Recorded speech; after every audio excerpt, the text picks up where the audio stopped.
காதலுக்காக ஒரு பொண்ணு இவ்வளோ விஷயத்த பண்ணுவாங்களா அப்படின்ட்டு கண்டிப்பாக உங்களுக்கு தோண வைக்கும். This is day 2 of best movie recommendation. லேட்டரான் கண்டிப்பாக படத்தை பார்க்கணும்னு தோணும். ஸோ அதுக்காக சேவ் பண்ணிக்கோங்க, அப்படியே நம்மளை ஃபாலோ பண்ணிக்கோங்க.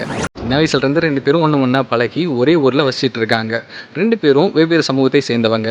அந்த ஊர்லேயே கதாநாயகன் மட்டும்தான் முஸ்லீம் சமூகத்தை சேர்ந்தவங்க, மற்றவங்க எல்லாருமே ஹிந்து மதத்தை சேர்ந்தவங்க. இவங்க 2 பேரும் வேறு சமூகத்தை சேர்ந்தவங்க, அதனால தான் பிரச்சனை அப்படின்னு நினச்சிங்கன்னா அது கிடையாது.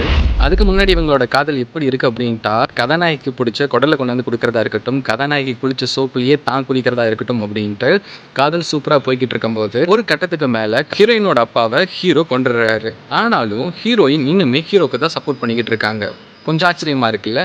பிரச்சனை வந்தா விட்டு ஓடுதான் உன்னஸ்மா, கடைசி வரைக்கும் கூட நிக்கணும்டா. நான் உன்னைய விட்டுட்டு போயிட்டா நீ சந்தோஷமா இருப்பியாடா? இன்னொரு பக்கம் போலீஸ் அதிகாரிகளும் இப்பெல்லாம் இருப்பாங்களா அப்படின்னு நம்ம நினைச்சுக்கிட்டு இருக்கும்போது இப்படியும் இருப்பாங்க அப்படின்ட்டு ஒரு அதிகாரியை காமிக்கிறாங்க. அவரும் அவரை சார்ந்திருக்கக்கூடிய சூழ்நிலைகளும் அவர் எப்படி ஹேண்டில் பண்றாரு அப்படின்றத வச்சு இப்படியும் போலீஸ் இருக்கலாம் அப்படின்ட்டு நமக்கு நினைக்க தோணும். சிரிச்ச முகமா இருக்கக்கூடிய கதாநாயகி எப்ப தன்னோட காதலனோட கையை பிடிப்பு அப்படின்னு வெயிட் பண்ணிக்கிட்டு இருக்கும்போது அதுக்கு உதவியாக வரக்கூடிய போலீஸ் அதிகாரியும் அதுக்கு அடுத்தடுத்து நடக்கக்கூடிய சம்பவங்களையும் நம்ம பார்க்கும்போது ரொம்பவே பிரமிப்பா இருக்கும். அப்படின்றத தாண்டி ஒவ்வொரு விஷயமும் நடக்கும்போது நம்மள சீட்டோட நுனியில் உட்கார வச்சு பார்க்குற மாதிரி தான் இந்த கதையை வடிவமைச்சிருந்தாரு டைரக்டர் சார்.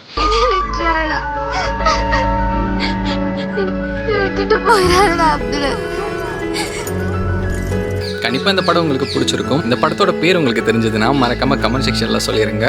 அப்படி தெரியலனாலும் ஒன்றும் பிரச்சனை இல்லை, மூவி அப்படின்னு டைப் பண்ணுங்க, படத்தோட பேரை உங்களோட டிஎம்கே சென்ட் பண்ணி விடுறேன், அப்படியே நம்மளை ஃபாலோ பண்ணிக்கோங்க.